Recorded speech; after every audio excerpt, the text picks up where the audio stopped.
வணக்கம் மக்களே. Nita form India சேனல்லேருந்து இன்றைய பதிவு பார்த்திங்கன்னா குண்டு மல்லி மற்றும் பட்டன் ரோஸ்.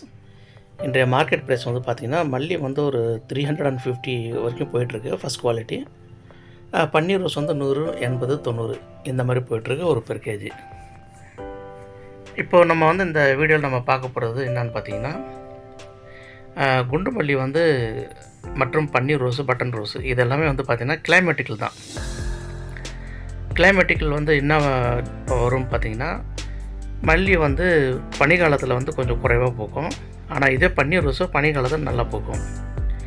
அதேமாதிரி வெயில் காலத்தில் மல்லி நல்லா பூக்கும். மற்ற பட்டன் ரோஸ், பன்னீர் ரோஸ் இதெல்லாம் கொஞ்சம் கம்மியாக பூக்கும். அது ஓவர் சூடு வந்து நமக்கு செட் ஆகாது. அதாவது பன்னீர் ரோஸ்க்கும் பட்டன் ரோஸ்க்கும் இதுதான் ஒரு பிரச்சனை. ஒரு 2000 செடி நம்ம வந்து ஒரு பன்னீர் ரோஸ் நட்டோம். ஒரு ஏக்கரில் வந்து 2000 இல்லை 2500 பன்னீர் ரோஸ் நடலாம். நட்டோம்னா நமக்கு ஒரு பர் டே வந்து 20லேருந்து ஒரு 25-30 கிலோ நம்ம அறுவடை பண்ணிகிட்டே இருக்கலாம். அப்படி நம்ம அறுவடை பண்ணும்போது ஒரு கிலோ வந்து நமக்கு ஒரு 100 ரூபா போச்சுன்னா 3000 ரூபாய் கிடைக்கும். ஒரு 20 கிலோ கிடைச்சா 2000 ரூபாய் கிடைக்கும் ஒரு நாளைக்கு. இதுவே வந்து பார்த்திங்கன்னா சம்டைம் வந்து 20 ரூபா 30 ரூபா கூட ஒரு பர் கேஜி வந்து போய்டும் இது பன்னீர் ரோஸு. இது வந்து ஒரு ஸ்டாண்டர்டாக மல்லி மாதிரி ஒரு ஸ்டாண்டர்ட் ரேட் கிடையாதுங்க.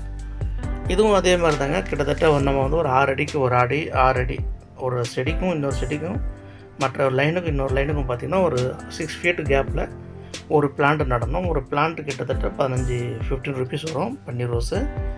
நம்ம அதை கொண்டு வந்து நட்டு கிட்டத்தட்ட ஒரு 4-5-6 மாதம் ஆகிடுங்க நம்ம அதுலேருந்து ஒரு ஹார்வெஸ்டிங் எடுக்கிறதுக்கு. இதுவும் நம்ம கிட்டத்தட்ட மல்லியை பராமரிக்கிற அதே மாதிரி தான் பராமரிக்கணும். இதில் ஒரு சிக்கல் என்னன்னு பார்த்திங்கன்னா பட்டன் ரோஸ் தான்.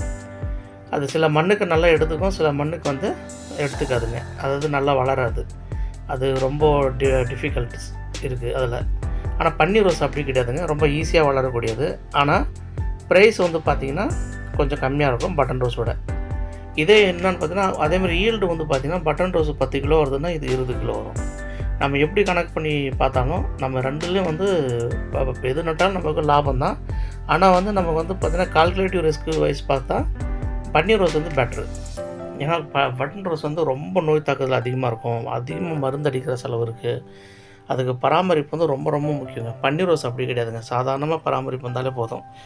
பட்டன் ரோஸோட நோய் தாக்குதல் அளவுக்கு அதிகமாக இருக்கும். அதேமாதிரி மல்லி வந்து பார்த்திங்கன்னா நம்ம வாரம் ஒரு முறை மருந்து அடிக்கணும். மாதம் ஒரு முறை, 20 நாளுக்கு ஒரு முறை நம்ம அடி உரம் போடணும். இப்போ நாங்கள் கூட அடி உரம் போடுறதுக்கு கொண்டு வந்து வச்சுருக்கோம். நாளைக்கு கொண்டு வந்து அடி உரம் போட்டுருவோங்க. நம்ம புதுசாக பார்க்குற நண்பர்கள் நம்ம தொடர்ந்து நம்ம வீடியோ நிதா ஃபார்ம் இந்தியா சேனல்லேருந்து பார்த்திங்கன்னா உங்களுக்கு வந்து நம்ம எல்லாமே அடி உரத்துலேருந்து மேல் உரம் எல்லாமே நம்ம வந்து கிளியராக சொல்லியிருக்கோம். கொஞ்சம் நம்ம டைம் எடுத்து நீங்கள் எல்லா வீடியோ வந்து கொஞ்சம் பொறுமையாக பாருங்கள். எல்லாமே அதில் இருக்கும். அது போக என்னோடய வாட்ஸ்அப் நம்பர் தான் ஷேர் பண்ணியிருக்கேன். நீங்கள் அந்த வாட்ஸ்அப் நம்பரில் கூட எனக்கு கூப்பிடலாம், இல்லை இப்போ மெசேஜ் பண்ணலாம், ஃபோன் பண்ணலாம், என்னென்ன பண்ணுங்கள். உங்களுக்கு என்னால் தெரிஞ்ச என்னென்ன விஷயம் தெரியுமோ விவசாயத்தை பற்றி உங்களுக்கு எல்லாருக்கும் நிச்சயமாக உங்களுக்கு உதவுற மாதிரி நான் நிச்சயமாக உங்களுக்கு சொல்லுவேங்க. இப்போ மல்லி நம்ம அறுவடை பண்ணிகிட்ருக்கோம். அதேமாதிரி பன்னீர் ரோஸ் அறுவடை பண்ணுறோம், பட்டன் ரோஸ் அறுவடை பண்ணுறோங்க. இப்போ நம்ம அறுவடை பண்ணிவிட்டு நம்ம கொண்டு போய் மார்க்கெட்டில் போடுவோம். மார்க்கெட் ரேட்டு இப்போ கொஞ்சம் நல்லாவே இருக்கும். ஏன்னா டிசம்பர் அதாவது நவம்பர் எண்டு வரைக்கும் தான் பூ வரும். அதுக்கு மேலே பூ வராது. மேபி போன வருஷம் எங்களுக்கு வரல. டிசம்பர், ஜனவரி 2 வருஷம் அந்த 2 மாதம் எங்களுக்கு வரல. மல்லி வந்து பார்த்திங்கன்னா 10 மாதம் கிராப்பு. அது 10 மந்த்து கிராப்புன்னா அறுவடை செடியோட லைஃப் டைம் நான் சொல்ல வரல. ஒரு பூ பூக்கிற அந்த லைஃப் வந்து பார்த்திங்கன்னா 10 மந்த்ஸு. காக்கடான் வந்து 3 to 4 மந்த்து மேக்ஸிமம். அதுக்கு மேலே பூ வராது. வந்தாலும் யாரும் வாங்க மாட்டாங்க. பன்னீர் அண்ட் பட்டன் இதுவும் இது மாதிரி தான். கிட்டத்தட்ட வந்து பார்த்திங்கன்னா 12 மந்த்து ஃப்ளவர்ஸ் தான். அது எல்லா மாதமும் எல்லா நாளும் வந்துக்கிட்டு தான் இருக்கும். அதுமாதிரி பூ வரும். இது டோட்டல் பிளான்ஸோட லைஃப் டைம் அப்படின்னு பார்த்தீங்கன்னா மல்லி வந்து 15 இயர்ஸ் கிட்ட இருக்குங்க வச்சுருக்காங்க. இப்போ நம்ம நட்டு ஒரு வருஷம் தான் ஆகுது. ஸோ நம்ம ஒரு ஹோப்ஃபுல்லி ஒரு 12 to 15 இயர்ஸ் நம்ம நல்லா பராமரிப்பு பண்ணோம்னா நிச்சயமாக நமக்கு இருக்கும். பன்னீர் ரோஸும் பட்டன் ரோஸும் வந்து பார்த்திங்கன்னா டிஃப்ரென்ஷியேட் பூவில் வந்து பார்த்திங்கன்னா ரெட்டாக இருக்கும் பட்டன் ரோஸு, பன்னீர் ரோஸு பிங்காக இருக்கும். இதனோட லைஃப் டைம் பிளான்ட்டோட லைஃப் டைம் வந்து பார்த்திங்கன்னா 6 இயர்ஸ்.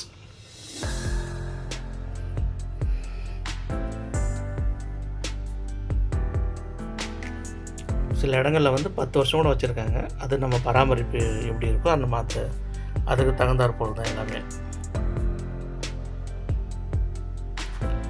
இப்போ நம்ம வந்து பார்த்திங்கன்னா நம்ம உதாரணத்துக்கு பார்த்திங்கன்னா ஒரு 6லேருந்து ஒரு 7 வருஷத்தில் வந்து பன்னீர் ரோஸ் பட்டன் ரோஸ் அறுவடை லைஃப் டைம் முடிய போகுதுன்னா நம்ம அந்த 2 பிளான்ட்டுக்கு நடுவில் கூட நம்ம புதுசாக ஒரு பிளான்ட் கொண்டு வந்து நம்ம வளர்க்கலாம்.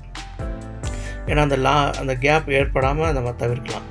அதே மாதிரி மல்லியும் அதே மாதிரி தான் 50 இயர்ஸில், அதாவது ஒரு 10 வருஷத்துக்கு மேலே போகிற எல்லா பிளான்ட்டும் கொஞ்சம் ப்ரொடக்ஷன் குறைச்சி தான் கொடுக்கும் அப்படின்னு சொல்லுவாங்க. அதனால் நிறைய நண்பர்கள், என்னோடய நண்பர்கள் என்ன பண்ணுவாங்கன்னா, பூ குறைஞ்சி கொஞ்சம் ப்ரொடக்ஷன் கம்மியாக இருக்கும்போது அதை எடுத்துகிட்டு வேறு செடி வச்சுருவாங்க. ஏன்னா 3 to 4 இயர்ஸ் முன்னாடி வெயிட் பண்ண மாட்டாங்க. அது பூ ப்ரொடக்ஷன் குறையுது அப்படின்னா நம்ம அது கொஞ்சம் கவனமாக நம்ம பார்த்துக்கணுங்க. ஒரு வருஷம் ஆன செடியெல்லாம் முடிஞ்சு அடுத்த வருஷம்லாம் செடியை நம்ம மேலே இருந்து செடியில் முனையிலேருந்து ஒரு அடி பிடிச்சி நம்ம வந்து அறுத்து விட்டுறலாம். அப்போ தான் நிறையா அதில் பிரான்ச்சஸ் எடுத்து நம்ம மறுபடியும் அடுத்த ப்ரொடக்ஷனுக்கு வந்து ரெடி ஆகும் பிளான்ட்ஸு. அதே மாதிரி மருந்து வந்து பார்த்திங்கன்னாங்க, நம்ம ஒரு காலத்துக்கும் ஒரு சீசனுக்கும் மாறிக்கிட்டே இருக்கும். வெயில் காலம், பனிக்காலம், மழை காலத்துக்கெலாம் மாறிக்கிட்டே தான் இருக்கும். அது நம்ம அது என்ன பார்த்து அதுக்கேற்ற மாதிரி நம்ம மருந்து நம்ம சேனலில் என்ன ரெக்கமெண்ட் பண்ணியிருக்கோமோ அந்த மருந்தெல்லாம் கொண்டு வந்து நீங்கள் அடிக்கலாம். அது போக உங்கள் நியர்பை உங்கள் இடத்துல, உங்கள் கடைகள் இருக்கிற இடத்துல நீங்கள் போய் கேட்டு கூட அவங்க என்ன சொல்கிறான்னு பார்த்துட்டு நீங்கள் நம்மக்கிட்ட டிஸ்கஸ் பண்ணுங்கள். அது நம்மளால் முடிஞ்ச அளவுக்கு உங்களுக்கு வந்து நிச்சயமாக உதவி பண்ணுற அளவுக்கு நாங்கள் சொல்கிறோங்க.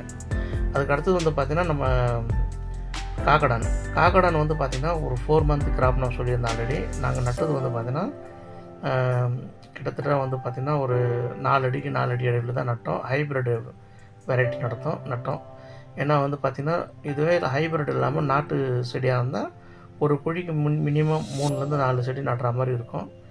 நாங்கள் ஹைப்ரிட் வாங்கினதுனால அது ஒரு குழிக்கு 2 பிளான்ட்டு தான் நட்டோம். 1200 பிளான்ட்ஸ் நட்டுருக்கோம். அது வந்து பார்த்திங்கன்னா இப்போ நல்லா துளிர் பிடிச்சி செடியெல்லாம் உற்பத்தி ஆகிட்டுருக்கு. இது நவம்பரில், ஏன்னா ஹைப்ரிட் வந்து 3 மந்த்ஸில் வந்து ஈல்டு வரும்னு சொல்லியிருக்காங்க. ஸோ நாங்கள் வந்து அதான் எதிர்பார்த்துட்ருக்கோம். நவம்பரில் நமக்கு மல்லி ப்ரொடக்ஷன் குறையும் போது நமக்கு காக்கடான் வந்தால் நம்ம அதுவும் வந்து நம்ம பேலன்ஸ் பண்ண முடியும் நம்மளால். ஏன்னா இது வருமானம் இல்லாதப்போ 2 மாதம் 3 மாதம் நம்ம சும்மா இருக்கிறதுல அர்த்தமில்லாத ஒரு லைஃப் ஆகிடும் நமக்கு வந்து பார்த்திங்கன்னா 0 இன்கம் என்றைக்குமே இருக்கக்கூடாது. அந்த மாதிரி நம்ம ஷெடியூல் பண்ணோம். எல்லாமே திட்டமிடல் ரொம்ப ரொம்ப முக்கியங்க. உங்களுக்கு அதில் ஏதாவது நிறையா சந்தேகம் இருக்கும். ஏன்னா ஸ்டார்டிங்கில் பண்ணும்போது நிறைய பேருக்கு நிறைய சந்தேகம் இருக்க வாய்ப்பு இருக்குது. அதேமாதிரி நிறைய நண்பர்கள் கேட்டிருந்தீங்க, காக்கடான் செடி மல்லி செடி வாங்குறதுக்கு எங்கே வாங்கணும் சார்னு சொல்லி கேட்டிருந்தீங்க. நிச்சயமாக நிறைய பேர் இருக்காங்க செடி கொடுக்குறதுக்கு எல்லாம் பண்ணுறதுக்கு. ஆனால் நம்ம வந்து செடி வந்து வாங்கி தரோம். நமக்கு எந்த இடைத்தரகரும் இல்லை இடை கமிஷனும் ஒன்றுமே கிடையாதுங்க. நம்ம செடி ஏன் நம்ம கண்ட்ரோல் வந்து வாங்கி தரோம் அப்படின்னா, நம்ம பேசி நம்ம செடி வாங்கி கொடுக்குறோம் அப்படின்னா நிச்சயமாக அவங்க செடி வந்து தரமான செடி கொடுப்பாங்க. இதே வந்து நம்ம சொல்கிற இடத்துல நீங்கள் போய் செடி நீங்கள் வாங்கினீங்கன்னா நிச்சயமாக அதில் செடிகள் வந்து கொஞ்சம் முன்ன பின்ன தான் இருக்க செய்யும். அதனால் நம்ம என்ன சொல்கிறோன்னா, நம்ம ஒரு ரெக்கமெண்டேஷன் பண்ணி அது தப்பாக போயிடக்கூடாது அப்படிங்கிற ஒரு காரணத்தினால நண்பர்கள் யாருக்கு இருந்தாலும் சரி என்னோடய வாட்ஸ்அப் நம்பரில் நான் கொடுத்துருக்கேன். அதில் நீங்கள் வந்து எனக்கு மெசேஜ் பண்ணுங்கள். உங்களுக்கு நிச்சயமாக அதில் என்ன செடி வேணுமோ அந்த செடி வந்து உங்கள் இடத்துக்கே வர மாதிரி நம்ம ஏற்பாடு பண்ணி தரலாங்க. இது நமக்கு எக்ஸ்ட்ரா ஒரு ஒர்க்லோடு தான். பட் ஈவன் நம்ம சப்ஸ்கிரைபருக்காக, நம்ம சேனலை பார்க்குறவங்களுக்காக நம்ம நிச்சயமாக இதை நாங்கள் பண்ணுவோங்க. இதில் எந்த கஷ்டமும் எங்களுக்கு கிடையாதுங்க. அது போக வந்து பார்த்திங்கன்னா, நம்ம சேனலை கண்டினியூஸாக பாருங்கள். நம்ம சேனலை வந்து சப்ஸ்கிரைப் பண்ணுங்கள், மானிட்டர் வாட்ச் பண்ணுங்கள், வியூஸ் அதிகப்படுத்துங்க. தேங்க்யூ.